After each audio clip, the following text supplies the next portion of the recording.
Muito boa tarde, senhores deputados, senhoras deputadas.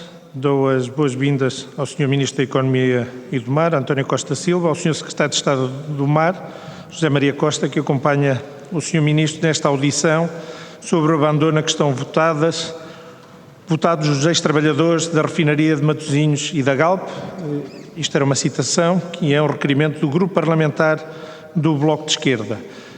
Neste requerimento do Grupo Parlamentar do Bloco de Esquerda já foram ouvidos, na 28 de junho, por um lado, o Instituto de Emprego e Formação Profissional, o IFP, e também a CCDR Norte, a Comissão de Coordenação e Desenvolvimento Regional do Norte, e também a senhora Presidente da Câmara Municipal de Matosinhos, que esteve aqui também para falar sobre este assunto. Se recordam, de forma conexa, houve também um requerimento do Grupo Parlamentar do PCP, que era um requerimento para audições acerca, e cito, a situação social decorrente do encerramento da refinaria de Matosinhos da Galp e do incumprimento das promessas realizadas pelo Governo, também é uma citação, e as entidades ouvidas nesse sentido foram, por um lado, uma audição conjunta da Comissão Central de Trabalhadores da Petrogal e da Fiaquimetal, a 30 de maio, e esteve aqui também connosco o Sr. Ministro do Ambiente e da Ação Climática no dia 19 de julho. Tinha sido consensualizado em reunião de comissão que ouviríamos também, no final, o Ministro da Economia e do Mar também sobre este assunto. Esta audição em concreto é requerimento do Grupo Parlamentar do Bloco de Esquerda, por isso o Grupo Parlamentar do Bloco de Esquerda começa com uma audição de com uma apresentação de 3 minutos, depois o Sr. Ministro ou o Sr. Secretário de Estado, se assim o Sr. Ministro o entender, terão uma intervenção inicial de 10 minutos e depois cada um dos grupos parlamentares terá até 4 minutos e cada um dos deputados únicos, se assim o entenderem, terão até 3 minutos, o que prefaz um total máximo de 30 minutos. E, por fim, o Sr. Ministro da Economia e do Mar terá até 15 minutos para poder responder à ronda de intervenção dos vários grupos parlamentares. Eu serei estrito relativamente ao tempo a utilizar, ainda por cima porque depois temos uma segunda parte, a nossa reunião ordinária da Comissão de Ambiente e Energia, e temos uma longa tarde de trabalhos. Por isso, eu queria convidar o Sr. Deputado, Vice-Presidente desta Comissão, Deputado Pedro Filipe Soares, para poder fazer esta apresentação do requerimento em nome do Grupo Parlamentar do Bloco de Esquerda. Tem a palavra. Muito obrigado, Sr. Presidente. Cumprimento do Sr. Ministro, do Sr. Secretário de Estado, por vicissitudes várias, entre o momento em que apresentámos o requerimento e a audição, passaram-se vários meses e o Governo está também numa circunstância diferente daquela que existia quando apresentamos o requerimento. Em todo o caso, é nosso entendimento que é pertinente na mesma esta audição do Sr. Ministro e por isso pretendemos levá-la por diante e ela pode ser proveitosa também para o país e para os trabalhadores da refinaria da Galp de Matosinhos, assim o esperamos. Em dezembro de 2020, de forma unilateral, a Galp tomou a decisão de encerrar a refinaria de Matosinhos em função de um único interesse, o seu interesse de maximizar os lucros. Sobre essa decisão, o Primeiro-Ministro António Costa disse, e cito, "Era difícil imaginar tanto disparate, tanta asneira, tanta insensibilidade, tanta irresponsabilidade. Quem se porta assim tem de levar uma lição." 3 anos depois, nós podemos perguntar, em primeiro lugar, qual foi a lição que a Galp levou deste Governo. E começar por chegar às conclusões a esta resposta, analisando como foi tratada a Galp ao longo deste período, como os principais prejudicados desta decisão, os trabalhadores da refinaria, os ex-trabalhadores, foram tratados ao longo deste período. E é curioso como durante 2 anos os trabalhadores foram votados ao completo abandono. Não tiveram apoios para nova formação, não tiveram um vislumbre de qualquer solução para a sua circunstância, estiveram apenas e só no subsídio de desemprego, a receber o subsídio de desemprego, enquanto o tempo contava para o fim desse pagamento de subsídio. Ao longo deste período, vários projetos foram anunciados pela Galp, em protocolos com a Câmara Municipal, com a CCDRN, com o Governo, e vários deles chegavam sempre à mesma conclusão. Haverá investimento público para esses projetos, não haverá lugar para os ex-trabalhadores da refinaria em nenhum destes projetos. Assim era quando a Galp apresentava o Innovation District, Assim era quando a Galp dizia que queria fazer nos terrenos da Galp cedê-los para o polo da Universidade do Porto. Assim era quando em abril do ano passado, abril de 2023, o Sr. Ministro foi a Matosinhos anunciar o Centro Internacional de Biotecnologia Azul. E por isso percebemos que os trabalhadores foram mesmo deixados para trás. Mas a Galp, ao longo deste período, não levou nenhuma lição, a não ser que o crime compensa. O crime social de trazer despedimentos, de destruir a economia, compensa. Mas o Governo também fez parte, não só de dar esse benefício à Galp, mas de uma enorme farsa. O Sr. Ministro esteve lá em abril passado, que dizia que em 2 anos tinha um protocolo para a criação do Centro Internacional de Biotecnologia Azul. Onde está ele? Onde ficou ele? Onde é que está o Innovation District? Onde é que está o polo da UP nos terrenos da Galp? Vemos que nada disto está a realizar e é sobre estas matérias que queríamos esclarecimento do Sr. Ministro. Muito obrigado, Sr. Presidente. Muito obrigado, Sr. Deputado. Dou então agora a palavra ao Sr. Ministro para uma intervenção inicial até 10 minutos e, se desejar, poderei passar a palavra também ao Sr. Secretário de Estado. Tem a palavra, Sr. Ministro. Sim, muito obrigado, Sr. Presidente. É sempre um prazer vir debater com os senhores deputados e responder às vossas questões e, portanto, eu penso que este dossiê é um dossiê muito importante.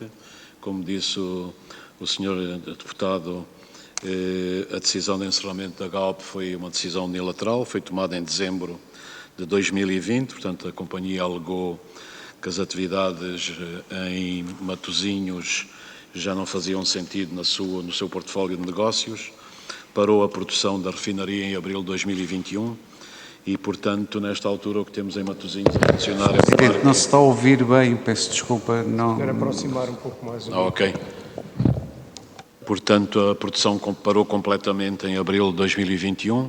Em termos da refinaria, o que existe hoje em Matosinhos é o parque logístico que está a funcionar, que garante a distribuição de combustíveis químicos e lubrificantes para toda a Zona Norte, incluindo o jet fuel. Portanto, esta decisão foi uma decisão unilateral e, como o Sr. Deputado referenciou, realmente o Sr. Primeiro-Ministro manifestou a sua discordância e utilizou palavras duras a este respeito. Eu acho que na sequência dessa intervenção do Sr. Primeiro-Ministro, o que se tem feito ao longo deste tempo é trabalhar em 2 dimensões, uma com os trabalhadores, e portanto o trabalho com os trabalhadores está a ser feito com o Ministério do Trabalho, Solidariedade e Segurança Social e também com o Ministério do Ambiente através do Fundo de Transição Justa, com a Câmara Municipal de Matosinhos e a CCDR Norte, e já vamos falar da situação atual dos trabalhadores.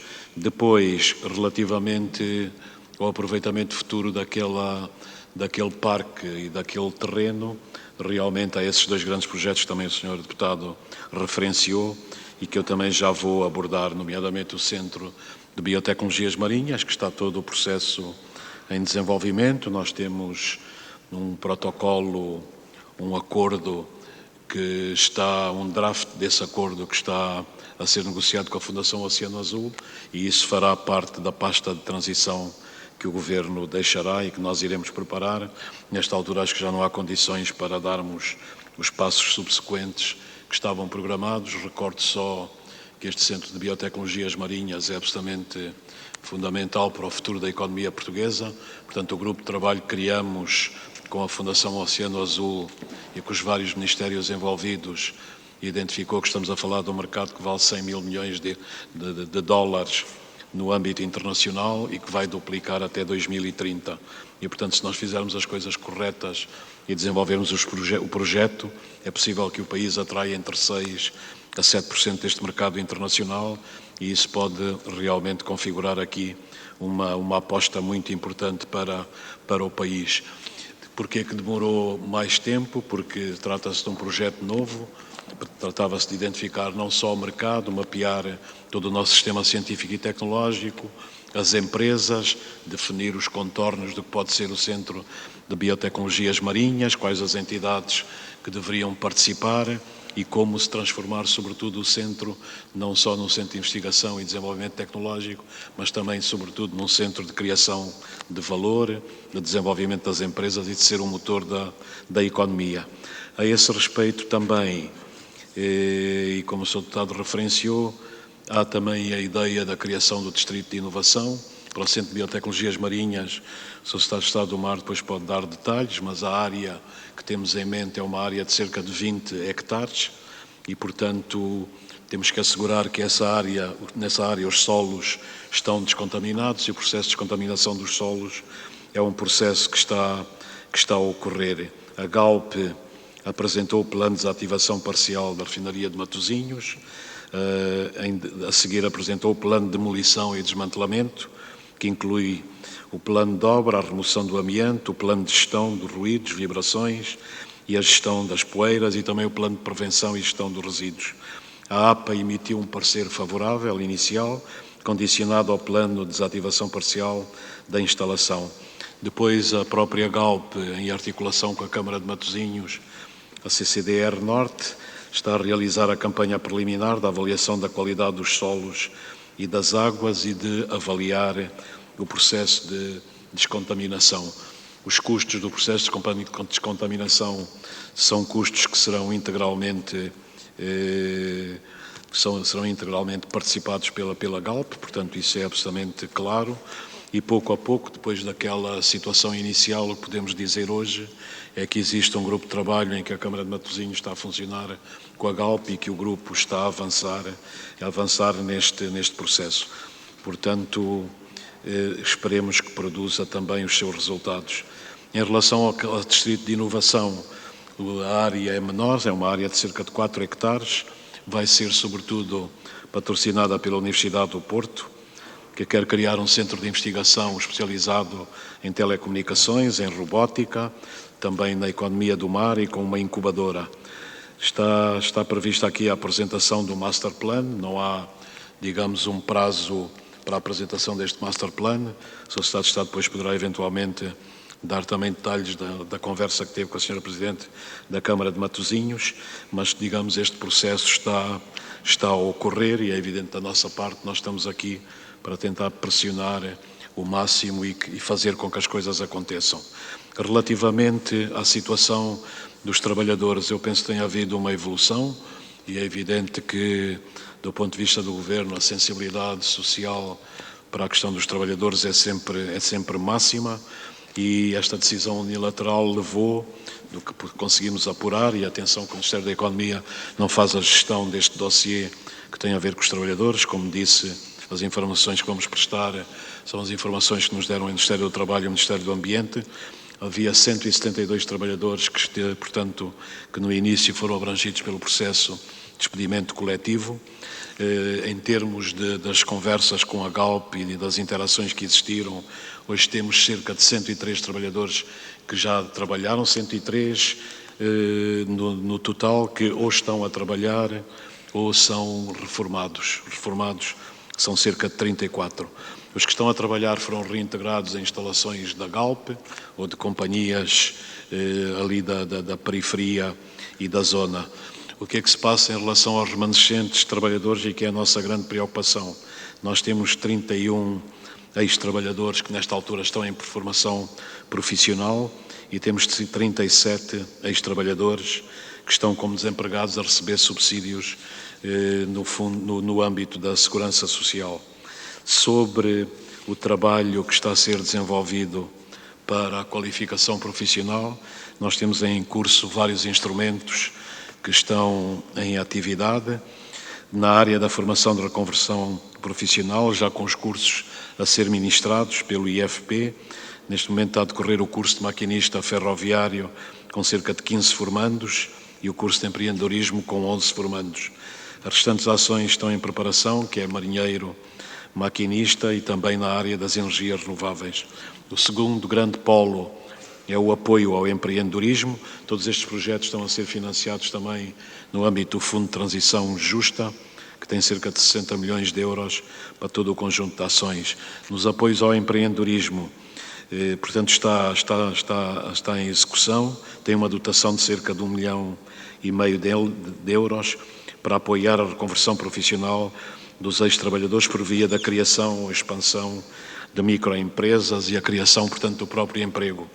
E ao abrigo deste instrumento pode ser apoiada também a questão da criação do próprio emprego, assim como a criação de postos de trabalho por conta do trem. O apoio à criação do próprio emprego e à criação de postos de trabalho por conta do trem constitui uma forma de assegurar a reintegração estável e sustentável dos trabalhadores no mercado de trabalho. Um terceiro grande polo que desde o início também alertou para a nossa sensibilidade são as preocupações que são manifestas relativas à integração no mercado de trabalho dos ex-trabalhadores e à redução dos seus rendimentos.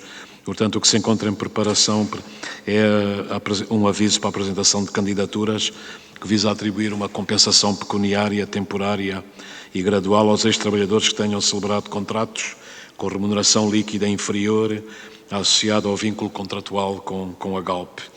Por último, há um outro pacote que é a participação individual na formação para os ex-trabalhadores da refinaria de Matosinhos que pretendam aumentar as suas qualificações escolares ou profissionais por via da frequência de ações de educação em formação disponíveis no mercado. Neste contexto, portanto, em articulação com o Programa Norte 2030, em articulação também com a Câmara de Matosinhos e o IFP, o que temos é a formação profissional promovida por entidade certificada pela Direção-Geral do Emprego e das Relações do Trabalho pela DGERT, ou um curso superior promovido por entidades acreditadas pela Agência de Avaliação e Acreditação do Ensino Superior, a A3ES, ou outros cursos ministrados por estabelecimentos reconhecidos por entidades oficiais. Podem ser beneficiários os ex-trabalhadores da refinaria de Matosinhos, independentemente da sua situação face ao emprego, à data de início da formação. E a taxa máxima de cofinanciamento é de 100%. Progressivamente... E para terminar, Sr. Ministro... Ok. Pode terminar, é só para lhe dizer que já ultrapassou o tempo. Ok, peço desculpa. Progressivamente serão implementadas as demais intervenções previstas no Plano de Transição Justa, designadamente no âmbito das energias renováveis, da investigação e inovação, da mobilidade, contribuindo para a transformação e inovação daqueles territórios. Muito obrigado. Muito obrigado, Sr. Ministro. Depois desta intervenção inicial, eu dou agora então a palavra aos vários grupos parlamentares, aos deputados únicos, e nesta ronda de intervenções começa o Sr. Deputado Rui Lage, em nome do Grupo Parlamentar do PS. Tem a palavra, Sr. Deputado. Obrigado, Sr. Presidente. Começo por cumprimentar o Sr. Ministro e o Sr. Secretário de Estado, senhoras e senhores deputados. Eu diria que a Galp teve um comportamento displicente e insensível para com trabalhadores que deram o melhor de si à empresa durante várias décadas. E teve também um comportamento displicente para com o Governo, porque é evidente que se o Governo tivesse sido envolvido no encerramento programado da refinaria, as coisas teriam corrido de forma diferente. E para que fique claro, se é que não ficou já, o PS repudia a forma inopinada como a Galp ditou o fim da sua operação em Matosinhos. Mas confrontado com esse fecho inopinado, o Governo agiu. O Governo mobilizou as verbas disponíveis no Fundo para a Transição Justa, e envolveu a CCDR, envolveu a Câmara de Matosinhos, envolveu o IFP e procurou disponibilizar formações e apoios para a reconversão profissional, que já aqui foram relatados pelo Sr. Ministro e que eu não vou aqui repetir. E, ao mesmo tempo, procuraram criar condições para relançar aquela área como um polo ligado à economia do mar, à inovação tecnológica e ao conhecimento, com a Câmara de Matosinhos e com a Universidade do Porto, que terá ali futuramente um novo campus. E é evidente que esse campus poderá gerar empregos qualificados e poderá até vir a reintegrar alguns dos ex-trabalhadores. Mas é evidente que isso não se pode fazer sem que passe o processo, a etapa de desmantelamento e de descontaminação que leva tempo. E que fique também claro que se é verdade, como é dito no requerimento do Bloco de Esquerda, que o encerramento não foi ditado por preocupações climáticas, isso não quer dizer que as preocupações climáticas não justificassem o encerramento da refinaria de Matosinhos, porque justificavam preocupações climáticas, preocupações relacionadas com a qualidade ambiental, preocupações ligadas com o bem-estar das populações, com a saúde pública e com a segurança. E é bom que isso seja dito, tenho sempre alguma pena de que esta dimensão fique arredada destas audições como se fosse apenas uma nota de rodapé, porque a verdade é que a refinaria de Matosinhos era o principal foco de poluição da região norte, tal como ao dia de hoje Sines é o principal emissor de CO2 e de poluentes altamente tóxicos do país. E é evidente que as populações de Matosinhos e arredores deixarão de estar sujeitas a esses poluentes. Nós no PS levamos a transição ecológica a sério e foi graças ao arrojo de vários governos do PS a reformas pioneiras e verdadeiramente estruturais, que nós pudemos, por exemplo, acomodar já o encerramento de 2 centrais a carvão, coisa que na Alemanha não é possível. Como se sabe, a Alemanha voltou a ter a necessidade de queimar carvão como se não houvesse amanhã. Nós fizemos a aposta certa nas energias renováveis. Agora, o que nós não podemos é deixar que estas estruturas, que estas grandes refinarias encerrem, sem que esse encerramento seja um encerramento calendarizado, organizado, devidamente planeado e devidamente programado, e sem que os interesses dos trabalhadores e das suas famílias sejam devidamente acautelados. Simplesmente, neste caso, o fecho intempestivo por parte da Galp não permitiu esse encerramento programado.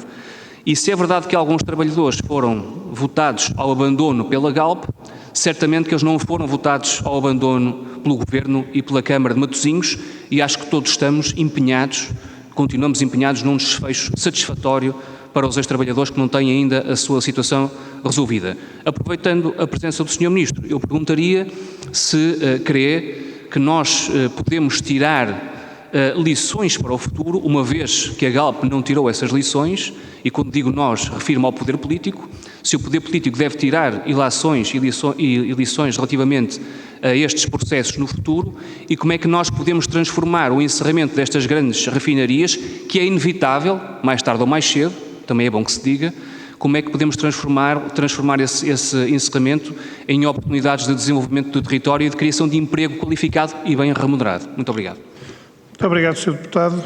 Passo agora ao Grupo Parlamentar do PSD e convido o Sr. Deputado Paulo Ramalho a usar da palavra. Tem a palavra.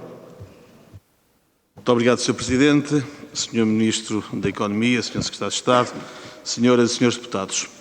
Decorreram 3 anos sobre a decisão de encerramento da atividade de refinação em Matosinhos.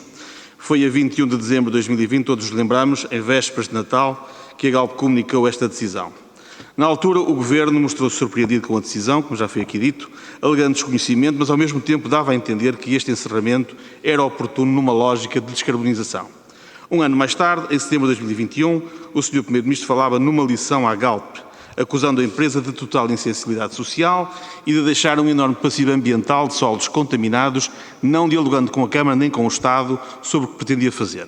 Entretanto, passaram quase 2 anos sobre estas declarações e percebemos pelas audições anteriores que o Governo, e com todo o respeito, Sr. Ministro, também precisava ele próprio de boas lições, pois ficou óbvio que o Estado falhou e continua a falhar em Matosinhos.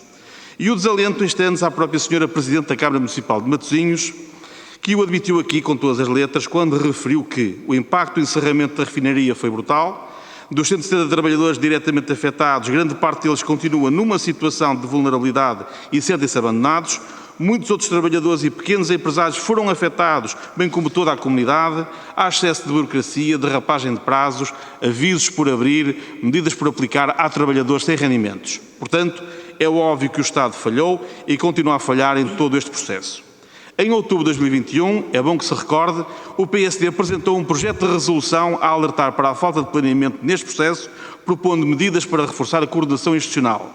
A iniciativa acabou por ser rejeitada com os votos contra do PS e a abstenção do PCP e Bloco de Esquerda.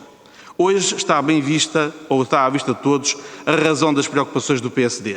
Nem os números dos trabalhadores afetados conseguimos ter de forma clara, pelo que se viu nas audições do IFP e da CCDRN. Um estudo da Universidade do Porto chegou mesmo a estimar a perda de 5 mil postos de trabalho, diretos e indiretos, em toda a área metropolitana do Porto.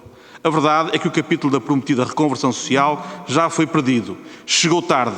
As carreiras dos trabalhadores já foram interrompidas, sendo que para muitos o subsídio de desemprego já está a terminar, como lembrava recentemente um dirigente sindical. Entretanto, recordamos que em maio passado o próprio Sr. Ministro da Economia afirmou: temos de trabalhar com a Galp para fazer face aos compromissos que tem e a responsabilidade social que tem. A Galp tem de assegurar a reintegração dos trabalhadores e a requalificação dos outros. A verdade, Sr. Ministro, é que, mais uma vez, por falta de diligência, competência ou autoridade do Governo, pouco ou nada aconteceu. Mas o grande desafio que se coloca para o futuro é, sobretudo, a requalificação ambiental e urbanística do território, que se espera poder proporcionar oportunidades para toda a região. O Governo e a Administração Central não se podem alhear deste processo, remetendo as responsabilidades simplesmente para os privados e para a autarquia. Não podemos continuar a propor projetos ad hoc para o território sem enquadramento que se sucedem conforme os dias, sejam refinarias de lítio, polos de inovação, centros de biotecnologia azul, polos da Universidade do Porto ou zonas residenciais de luxo. Foi com surpresa que vimos noticiada a intenção, entretanto, de um grupo inglês adquirir a refinaria Galp para voltar a reabrir sem que se ouvisse uma palavra por parte do Governo. Pelo que perguntámos ao Sr. Ministro qual a proposta que foi feita e se foi ou não contactado para o efeito. É que estas notícias geram incerteza, criam expectativas, fomentam a especulação. Neste processo é preciso planeamento, visão estratégica e de conjunto. O Governo tem de ser forte também com os mais poderosos. É preciso acautelar a descontaminação dos solos e a proteção da saúde pública. Se o Estado voltar a falhar, Sr. Ministro, à comunidade, como falhou aos trabalhadores, perderemos uma oportunidade de requalificar o território do ponto de vista urbanístico, económico e ambiental. Não basta dizer que há orientações e verbas do Fundo de Transição Justa, se entretanto nada ou pouco acontece. Sr. Ministro, sabemos que este Governo está em final de vida e que amanhã outro virá. Mas estou certo que concordará que uma democracia esclarecida alimenta a transparência e o escrutínio. Pelo que solicitamos que nos esclareça, de forma mais concreta, sobre o que está efetivamente previsto acontecer em todo aquele território, incluindo o calendário de desmantelamento da unidade industrial e descontaminação dos solos, sendo que as propostas que o Sr. Ministro E para falou de terminar, Sr. projetos, Deputado. estou já a terminar, referiu, estão longe de ocupar toda a área da refinaria que pertence à Galp. Somos claramente a favor da transição energética, mas também do rigor e da competência e de um Estado que não se esquece das suas responsabilidades. Muito obrigado, Sr. Presidente. Muito obrigado, Sr. Deputado. Paulo Ramalho. Dou agora a palavra então ao Grupo Parlamentar do Chega, ao Sr. Deputado Filipe Melo. Tem a palavra, Sr. Deputado. Muito obrigado, Sr. Presidente. Cumprimento os Srs. Deputados, Sr. Ministro, Sr. Secretário de Estado. Sr. Ministro, antes de mais, permita-me dizer-lhe que, não estando na sua responsabilidade direta o fecho da refinaria, muito mais podia ser feito do que uns à partes do Sr. Primeiro-Ministro numa forma condenatória, que todos sabemos que de condenação não tinha nada, porque se efetivamente o Governo quisesse manter a refinaria aberta, a refinaria continuaria a trabalhar neste momento e isso será provado brevemente. Isto é mais do que uma questão de política energética, e o Sr. Ministro sabe. Isto é uma questão de soberania nacional e de justiça social.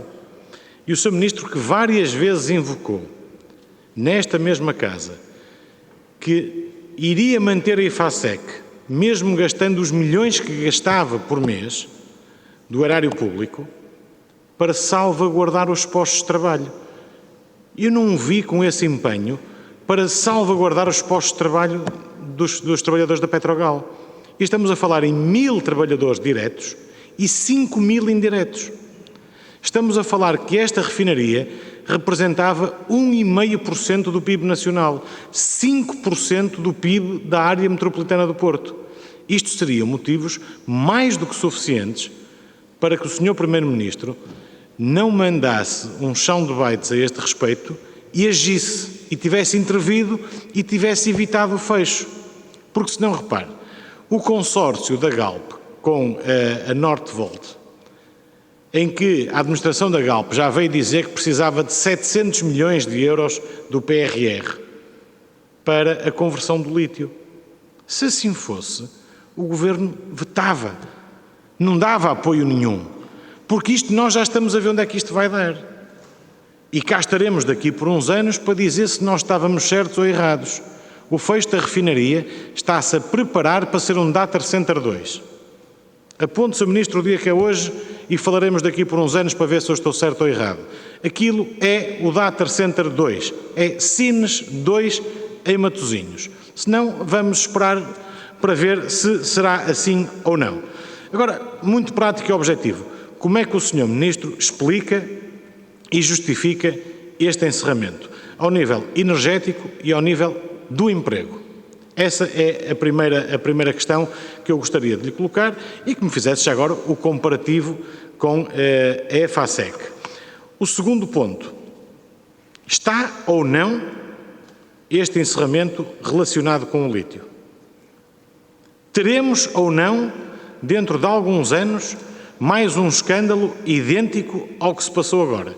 Até porque, relembro, o consórcio da Galp com a Northvolt teve o aval do antigo Ministro do Ambiente e do antigo Secretário de Estado do Ambiente, João Galamba.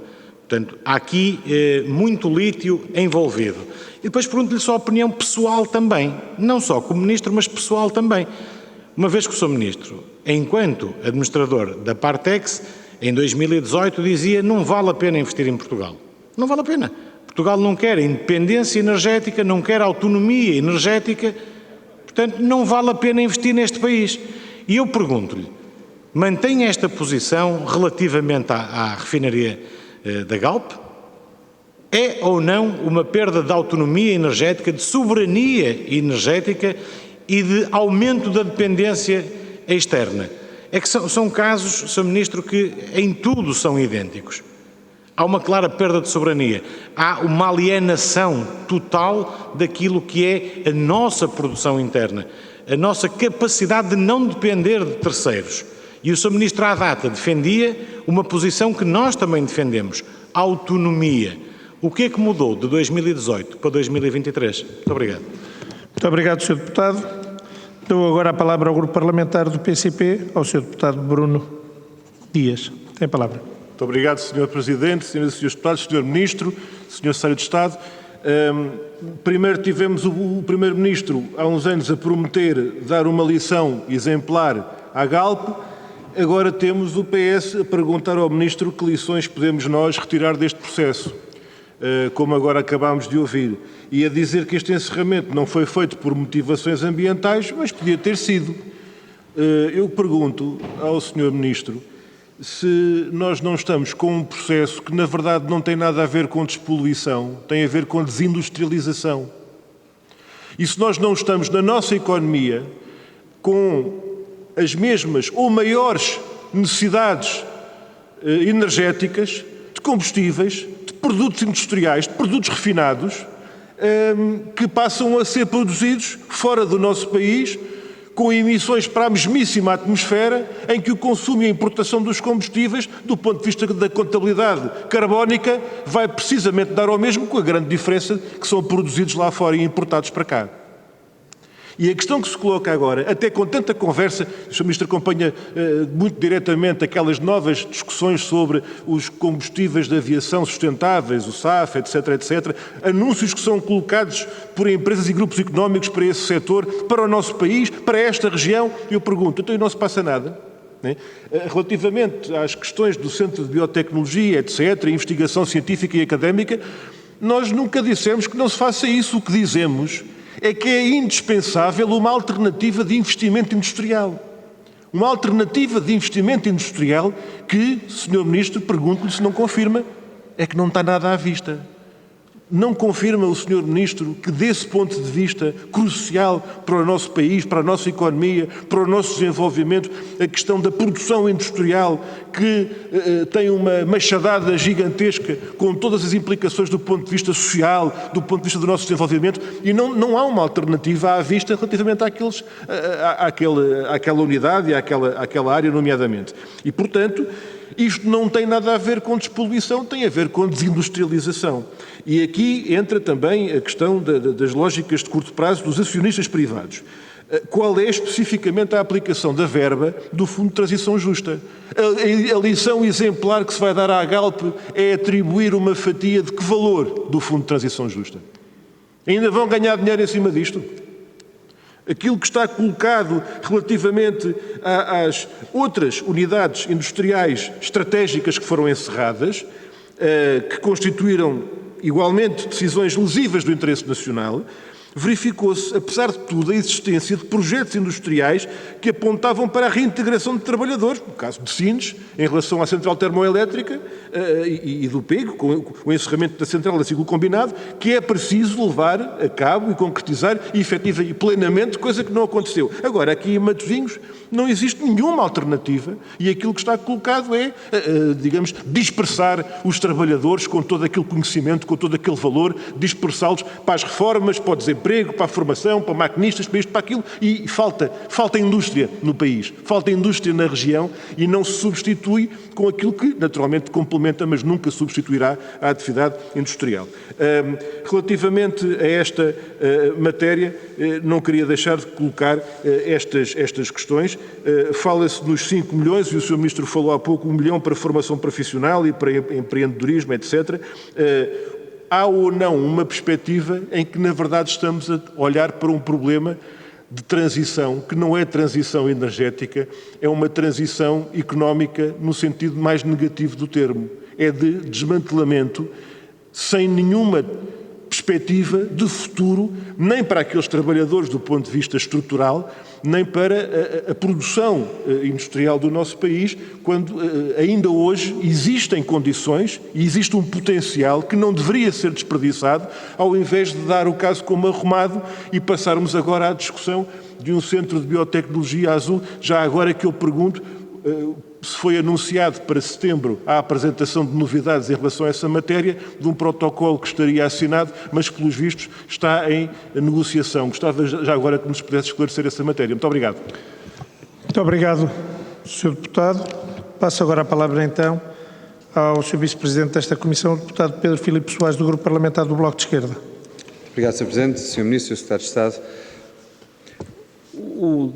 Este debate pode ser um debate sobre modelo económico, pode ser um debate sobre transição energética, pode ser um debate sobre economia de futuro, mas não pode deixar de ser, desde o início, um debate sobre responsabilidade social e sobre responsabilidade política. Há uma empresa, que é a Galp, que decidiu unilateralmente encerrar uma refinaria que tem um impacto brutal na economia de Matosinhos e da região do Grande Porto. Diz a Faculdade do Porto que pode ter um impacto de 5 mil postos de trabalho. E há um governo que, face a uma empresa que não tem nenhuma responsabilidade social e que desfere este ataque brutal à economia, aos direitos de trabalho, responde: vai levar uma lição. E, no entanto, o tempo passa e quem apreende os malefícios desta lição são, em primeiro lugar, os trabalhadores, que ficaram anos à espera que lhes dessem uma resposta e, mesmo assim, como é comprovado pelos dados que o Sr. Ministro aqui demonstrou, muitos deles continuam sem ter a sua circunstância resolvida. E nós estamos a falar, e eu vou citar os dados do Sr. Ministro, de 172 trabalhadores envolvidos no despedimento coletivo direto. E agora qualquer pessoa faz a conta simples de diferença entre os 5 mil postos de trabalho que esta decisão teve como impacto na economia e os 172 que são o universo com o qual as entidades públicas estão a trabalhar. E aqui percebemos que há um vazio, há um enorme vazio na resposta social a dar a esta decisão em particular e a colmatar estes impactos na economia do Grande Porto, na economia de Matosinhos. Sobre isso, nós não aceitamos que se tente sequer aligeirar as responsabilidades da Galp, dizendo: bem, há males que vêm por bem, isto até ajuda a despoluir o espaço de Matosinhos. Isso é inaceitável. A irresponsabilidade social da Galp não pode ser aqui minorada neste processo. É porque nós podemos e devemos discutir uma transição energética. Nós estivemos a favor do encerramento da central a carvão do Pego. Mas lembremos-nos, foi feito com o pagamento justo de indenizações aos trabalhadores, nenhum deles foi deixado na mão, não aconteceu o mesmo em Matosinhos. E por isso nós não podemos ter uma transição energética servida com veneno para os trabalhadores ou com veneno para as populações ou para as economias locais. Isto é que não é aceitável. Mas é isto que está a acontecer. Sempre que nós dissermos que a Galp, esta decisão até tem como impacto positivo menor poluição e uma ajuda à transição energética, estamos a deslegitimar as críticas que são certeiras à irresponsabilidade social da Galp. E eu, com isso, queria separar as duas coisas. Não é para nós aceitável que tal aconteça. Mas há uma responsabilidade do Governo que para nós também é incompreensível, como não foi devidamente cumprida. Porque o Governo percebeu e bem que a Galp agiu mal, certo. E o que é que o Governo fez? Assinou protocolos com a Galp, ajudou a um conjunto de afirmações públicas até para limpar a imagem da Galp, mas deixou os trabalhadores para trás. E depois, vários dos calendários que foram definidos até pelo próprio Governo não estão a ser cumpridos. Diz o Sr. Ministro, o Innovation District não há data para a apresentação do Master Plan. Não, Sr. Ministro, era o mês passado. Era o mês passado, não foi apresentado. Responsabilidade de quem? Da Galp. E a quem é que se pede mais responsabilidades? A ninguém. Aparentemente a ninguém. Continuamos a aceitar que sejam os privados a determinar o passo deste tipo de investimentos que o próprio Governo diz que serão estruturantes para aquela região. E o Centro Internacional de Biotecnologia Azul? Não há prazos para isso? Havia um prazo em setembro para apresentar o plano. E havia 20 meses, palavras do Sr. Ministro, 20 meses, que disse em abril passado, quando assinou o protocolo, para construir este Centro de Biotecnologia Azul. Onde é que ele está? Vai ser construído nos terrenos que vão demorar 30 meses até estarem despoluídos? Não bate certo. Mas as populações ficam à espera, ficaram os trabalhadores à espera e desesperaram. Ficou a economia local à espera e desesperou. O Governo ainda não implementou, junto com a Câmara Local, os apoios à economia que sofreu com esta decisão. E por isso, porquê este tempo tão tardio em dar a tal lição à Galp e porquê dar a lição aos trabalhadores e às populações como se fossem eles culpados disto? Muito obrigado. Muito obrigado, Sr. Deputado. Damos assim por finalizada esta ronda de intervenções dos vários grupos parlamentares que entenderam o uso da palavra e agora devolvo a palavra ao Sr. Ministro da Economia e do Mar e ao Sr. Secretário de Estado, se assim o entender, tem até 15 minutos para fazer esta resposta global. Tem a palavra, Sr. Ministro. Muito obrigado, Sr. Presidente, muito obrigado, Srs. Deputados, pelas vossas questões. Eu penso que vários deputados aqui colocaram a tónica naquilo que eu penso que é a tónica exata. Nós temos aqui uma grande instalação industrial que encerra, com um impacto muito significativo no tecido económico e produtivo da região, uma decisão unilateral que foi tomada pela companhia que detém esse ativo e, enfim, o Estado não se pode imiscuir diretamente nesse tipo de decisões, mas em função da responsabilidade social das próprias companhias era exigível que a Galp tivesse comunicado antes, tivesse concertado com o Governo um plano, sobretudo para atender à situação dos trabalhadores.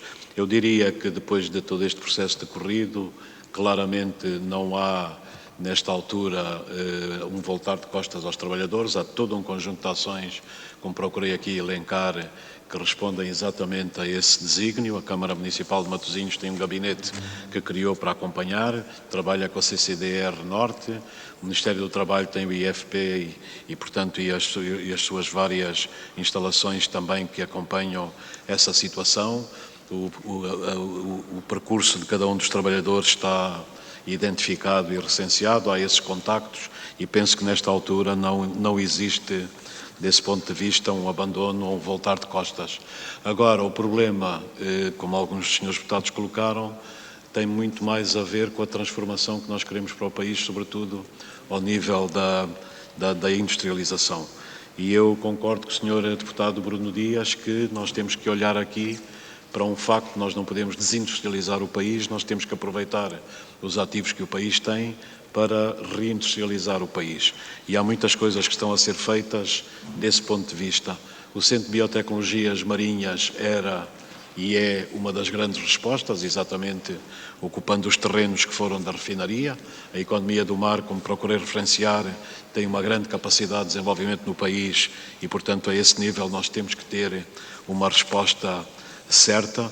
Mas atenção, as indústrias que nós queremos atrair e queremos desenvolver no país são indústrias alinhadas exatamente com a transformação do paradigma energético. E é por isso que, claramente, as refinarias, e neste caso uma refinaria que ainda por cima era responsável por uma fonte de produtos altamente poluidores para a Zona Norte, como acentuou o deputado Rui Lage, é evidente que o encerramento, o que tem aqui é ele não ter sido feito com todas as regras e, sobretudo, para proteger os trabalhadores. Agora, nós estamos alinhados com a transição energética. Queria só chamar a atenção que o país tem feito um percurso também notável a esse nível. Aliás, a COP28 acabou por reconhecer que estamos no topo dos países no mundo que têm melhor desempenho climático. Há muitas coisas que ainda temos que fazer, há imperfeições, mas estamos a avançar a esse nível. 60% da nossa eletricidade já provém hoje de energias renováveis. Estamos a desenvolver o cluster de energias renováveis com o grande projeto das eólicas offshore, mas nós não queremos energias renováveis para ter energias renováveis. Queremos energias renováveis para atrair exatamente a nova geração de indústrias verdes. E esta indústria, claramente, é uma indústria altamente poluente, a dos combustíveis fósseis, é uma indústria que tem vida datada, mas nós queremos substituí-la, por exemplo, com indústrias como a do aço verde. O aço também é das indústrias mais poluentes do mundo, é responsável por 8% das emissões mundiais de CO2, mas não é por acaso que algumas das companhias internacionais procuram-nos, que trabalham na área do aço, para desenvolver aquilo que é a nova geração de indústrias do aço verde. E há projetos a esse nível que estão a ser conversados e que espero que no futuro, também constarão da pasta de transição, e que no futuro o país possa conseguir fixá-los. E é esse tipo de transformação que nós queremos. Queremos empresas que sejam empresas verdes, desde logo o aço, que seria, do ponto de vista industrial, extremamente importante, e como acentuou o deputado Bruno Dias, eu acho que isso é muito significativo para o país conseguir apostar nessas indústrias. É o que estamos a fazer para atrair as fábricas de baterias.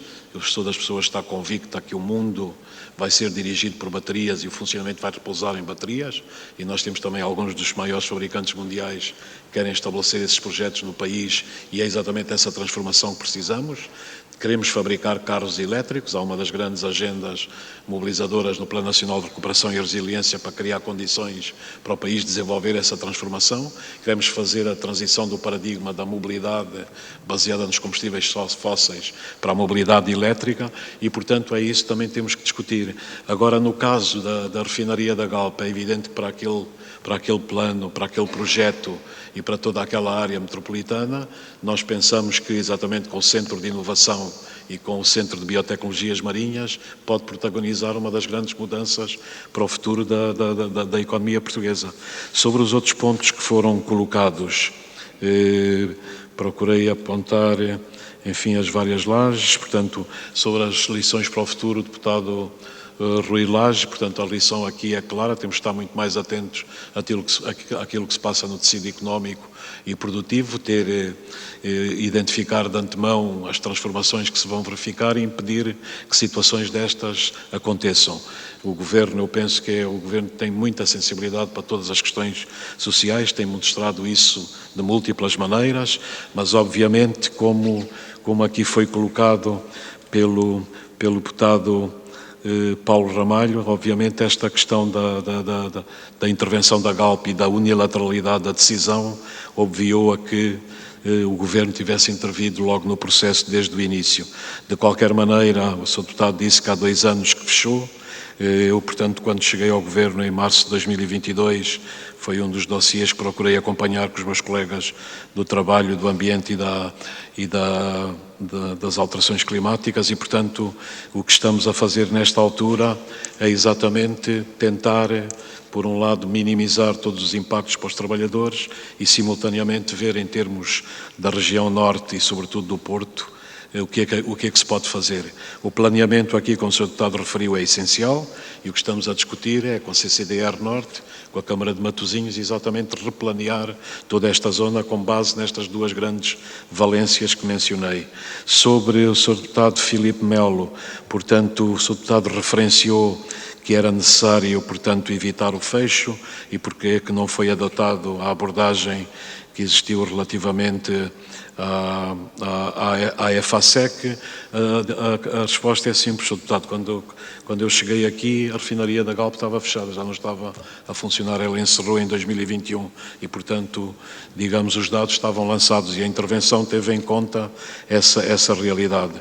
O Sr. Deputado depois referencia uma minha declaração há muitos anos na Partex, não valia a pena investir em Portugal, na área exatamente em que a Partex operava, que tinha a ver com um projeto que estava envolvido na altura e que não foram criadas condições. Agora, isso teve a ver com um caso específico, não tem a ver com a situação do país hoje no seu conjunto.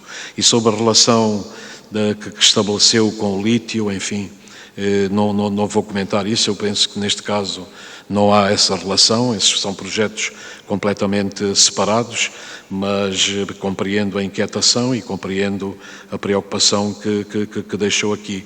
Agora, a pergunta do Sr. Deputado, que é clara, é sobre qual é o novo paradigma energético. E para mim o novo paradigma energético não se pode basear nos combustíveis fósseis.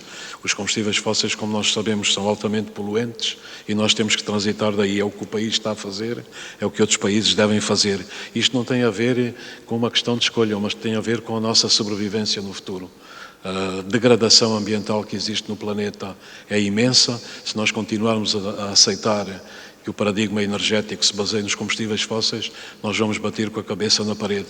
Queria só chamar a atenção que nós temos no hemisfério norte, 25% do hemisfério norte tem armazenado no chamado permafrost, que é o solo gelado, cobre 25% da área, 1,5 bilhões de toneladas de carbono orgânico. É 2 vezes o carbono que está na atmosfera. Se nós deixarmos que esta área do planeta aqueça, então a situação vai ser extremamente difícil. É por isso que o antigo secretário-geral da ONU, Kofi Annan, disse um dia de que é que vale a economia se nós não conseguimos respirar, e nós podemos chegar a uma situação desse tipo. Eu penso que a transição é absolutamente decisiva. Sobre o Sr. Deputado Bruno Dias, eu estou de acordo que falta indústria no país. É uma das críticas que eu faço aos últimos 50 anos, 40 anos da nossa democracia. Nós deixamos de desindustrializar o país. A indústria é absolutamente vital para criar valor, ela está no cerne da criação de valor. É por isso que a reindustrialização, nós temos que, com todas as ideias que existem, replaneá-la. E eu identifiquei aqui alguns dos setores que estamos a tentar atrair para desenvolver a indústria, porque isso é absolutamente decisivo e é central para o futuro. Aliás, há um estudo muito interessante do professor Joseph Stiglitz, que compara o Ghana com a Coreia do Sul e mostra que, em 1960, o PIB per capita dos dois países era mais ou menos similar, à ordem de $1.000 por barril, 50 anos por $1.000 per capita, 50 anos depois, a Coreia do Sul tinha multiplicado o seu PIB per capita 23 vezes, exatamente porque apostou na indústria. E eu acho que a indústria verde, a indústria alinhada com estas transformações, é decisiva para o futuro. Sobre o Sr. Deputado Pedro Filipe Soares e as questões que colocou, o desmantelamento, há um grupo de trabalho, eu penso que o Sr. Secretário de Estado agora do Mar poderá explicar, que está constituído entre a Câmara de Matosinhos e a Galp para o desmantelamento da refinaria, para a descontaminação dos solos e para a criação de condições para o projeto se desenvolver. Não sei se o Sr. Secretário de Estado do Mar. Muito obrigado, Sr. Ministro. Sr. Secretário de Estado tem a palavra. Muito obrigado, Sr. Presidente. Srs. Deputados, relativamente à questão que o Sr. Ministro referiu, eu gostava de dizer que, relativamente ao Centro Internacional de Biotecnologia, portanto, tal como o Sr. Ministro referiu, resultou de um trabalho da Task Force para o Mar, portanto, que o Sr. Ministro da Economia do Mar constituiu em maio do ano passado, e que um desses grupos tinha precisamente a ver com as questões da biotecnologia azul, e que se entendeu que esta seria, de facto, uma área interessante para se poder apostar naquilo que era o Innovation District. Relativamente ao trabalho que foi feito, o grupo de trabalho foi constituído em março deste ano, terminou, portanto, um grupo de trabalho que envolvia diferentes organismos do Estado, portanto, ligados à inovação e ao conhecimento, envolvendo também 3 ministérios, o Ministério da Economia do Mar, o Ministério da Ciência, Tecnologia e Ensino Superior, o Ministério da Coesão Territorial, e teve também a participação de universidades e de fundações, procurando criar aqui 3 pilares, se quiser, importantes. O primeiro era o mapeamento de tudo aquilo que se estava a fazer em Portugal ao nível das biotecnologias. Em segundo lugar, também identificar aquilo que eram as melhores práticas internacionais do ponto de vista de centros de conhecimento e como é que eles estavam estruturados, e também do ponto de vista da industrialização da biotecnologia, apostando claramente naquilo que será uma reindustrialização do conhecimento. E o terceiro aspecto era também identificar aquilo que seriam aspectos relevantes para, quer do ponto de vista da legislação, por exemplo, da bioprospecção, de questões de licenciamento e também de mecanismos para atração de investimento nestes domínios. Como vê, portanto, foi um trabalho bastante complexo, do ponto de vista daquilo que foram as áreas de intervenção, envolvendo a grande comunidade, portanto, científica portuguesa, e, nesse sentido, portanto, foi entregue esse documento, um documento com, enfim, alguma densidade, como compreenderá, e que estavam precisamente a avançar, tanto com um conjunto de situações para o qual, portanto, se pretendia criar um Centro Internacional de Biotecnologia Azul, e pareceu-nos interessante ao Sr. Ministro e ao Sr. Primeiro-Ministro que a localização, visto que no espaço do Centro de Inovação que estava a ser ponderado, poderia ser esta também uma amarra, portanto, e uma nova forma de industrialização do conhecimento, atraindo talento, a colocação, tanto de jovens de formação, apoiando também todo o Interland que tem a ver com a região norte e também com a região da Galiza, do ponto de vista da colocação de centros de conhecimento, pareceu-nos ser, de facto, esta uma ótima localização, mas, como compreenderá, portanto, este é um trabalho que tinha que ser feito em parceria, quer com a Câmara Municipal de Matosinhos, que tem um grupo de trabalho que está a fazer esse acompanhamento com a Galp e também com a Comissão de Coordenação, e foi sempre esse o trabalho que foi sempre desenvolvido. Neste momento, o que está a ser programado, e que, como o Sr. Ministro referiu, atendendo às circunstâncias políticas do país, estávamos a programar, digamos, a fase seguinte, que era a implementação deste processo através do memorando de entendimento para darmos a sequência, portanto, afetar os recursos financeiros, quer nacionais, quer também a captação e a atração de investimento estrangeiro e de fundos de investimento para a área da biotecnologia, para se poder também identificar, portanto, todo este trabalho, que seriam basicamente numa área de inovação, de conhecimento e de laboratórios e também no centro empresarial de biotecnologia, onde se poderiam colocar, digamos, as startups e as empresas que viessem lá a ser instaladas. Portanto, estamos a falar, de facto, de um novo tipo de economia, estamos a falar, se quiser, da industrialização da biotecnologia azul para aquela região e que nos pareceu ser também, digamos, uma componente importante. Este trabalho terá que ser feito em paralelo com aquilo que será a identificação das áreas que estarão mais descontaminadas e também de acordo também com o planeamento. Eu gostava só de referir ao Sr. Deputado Filipe Soares, peço desculpa, que estas questões, quando nós abordamos um território de 200 e tal hectares e quando se faz, digamos, um planeamento destas áreas, não é algo que se faça em muito pouco tempo. É matéria complexa, tem a ver também com aquilo que são as adequações com o Plano Diretor Municipal, tem a ver também com a programação de toda a área do ponto de vista, por exemplo, da mobilidade. Portanto, é como se fosse pensar, digamos, uma nova cidade. Estamos a falar, digamos, de áreas com algum significado. E, naturalmente, que isto é o trabalho que está a ser feito por parte da Câmara de Matosinhos, através desse grupo de trabalho que tem tido evolução profícua, mas também que está a acompanhar aquilo que são os constrangimentos decorrentes do próprio terreno e daquilo que são as implicações da contaminação que vão, naturalmente, levar também uma programação adequada e faseada no tempo de áreas a serem, digamos, implementadas. Muito obrigado. Muito obrigado, Sr. Secretário de Estado. Sr. Ministro. Sr. Presidente, uma interpelação à mesa, uma coisa. Sim, deixe-me só perguntar se o Sr. Ministro ainda quer usar da palavra ou se... Muito bem. Uma vez que terminou o tempo, mas ainda assim poderia... sim, uma interpelação à mesa, tem a palavra. Houve uma pequena pergunta que tinha feito, uma pergunta concreta ao Sr. Ministro, que eu penso que se esqueceu de responder mesmo, que tinha a ver com o facto, se me permite, de ter havido ou não uma proposta de compra da refinaria por um grupo inglês e se teve conhecimento e se foi contactado para o efeito e se pronunciou sobre o assunto. Muito obrigado, Sr. Presidente. Muito bem, se não houver... sim, também para uma interpelação à mesa, muito obrigado, Sr. Deputado. Também, Sr. Deputado Bruno Dias, tem a palavra. Muito obrigado, Sr. Presidente. Uma coisa são as opções dos oradores da forma como respondem. No caso de o Governo entender responder a essa questão objetiva e também à questão da afetação das verbas dos 50 milhões do Fundo de Transição Justa, caso haja alguma informação que o Sr. Ministro entenda partilhar com a Comissão, também creio que seria útil. Mas para dar acordo a essa perspectiva, caso o Sr. Presidente permita esse complemento de informação, que é as perguntas que foram feitas. Muito obrigado, Srs. Deputados. Eu queria perguntar aos grupos parlamentares, à Sra. Deputada, se não houver nenhum tipo de inconveniente e se virem que é pertinente e se o Sr. Ministro assim o entender, eu ia dar aqui 2 minutos ao Sr. Ministro para poder completar e poder responder a estas perguntas que tinham sido colocadas. Fica no livre-arbítrio do Sr. Ministro, se assim o entender. Não. É só para corrigir a minha interpelação. Eu tinha dito 50 milhões, a informação, na verdade, que eu tenho é 60 milhões do Fundo de Transição Justa. Qual é a afetação dessa verba? Era essa a pergunta. Obrigado. Obrigado. Sr. Ministro, se assim o entender, tem a palavra. Sim. Muito obrigado, Sr. Presidente. Peço desculpa ao Sr. Deputado Paulo Ramalho. Eu não tenho nenhuma informação sobre essa tentativa de compra da refinaria e não posso adiantar nada, não conheço mesmo esse assunto. Sobre a questão do Sr. Deputado Bruno Dias, o que eu posso fazer, porque nós não gerimos diretamente o Fundo de Transição Justa, é dar-lhe a conhecer qual é a segmentação que existe e como é que estão a ser aplicadas as verbas. Eu sei de alguns componentes, como referenciei para a questão da formação há 1,5 milhão, penso que há também na reconversão profissional, contratação de trabalhadores, incentivo à colocação no mercado de trabalho, apoio ao empreendedorismo, há todo um conjunto de componentes, mas nós podemos pedir ao Ministério do Ambiente e à Ação Climática que providencie, portanto, essa explanação sobre concretamente quais são as verbas e as aplicações. Obrigado.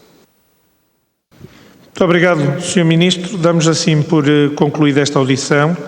foi com enorme satisfação, Sr. Ministro e Sr. Secretário de Estado, que recebemos o Sr. Ministro e o Sr. Secretário de Estado aqui nesta comissão e podemos fechar assim as audições sobre o encerramento da refinaria de Matosinhos, audições que foram feitas em conjunto por 2 requerimentos, um do Grupo Parlamentar do PCP e outro do Grupo Parlamentar do Bloco de Esquerda. E eu ia sugerir aos Srs. Deputados que pudéssemos fechar aqui esta reunião e eu pedia 2 minutos para me poder despedir do Sr. Ministro e do Sr. Secretário de Estado para os poder acompanhar e começamos já em 2 minutos a nossa reunião ordinária.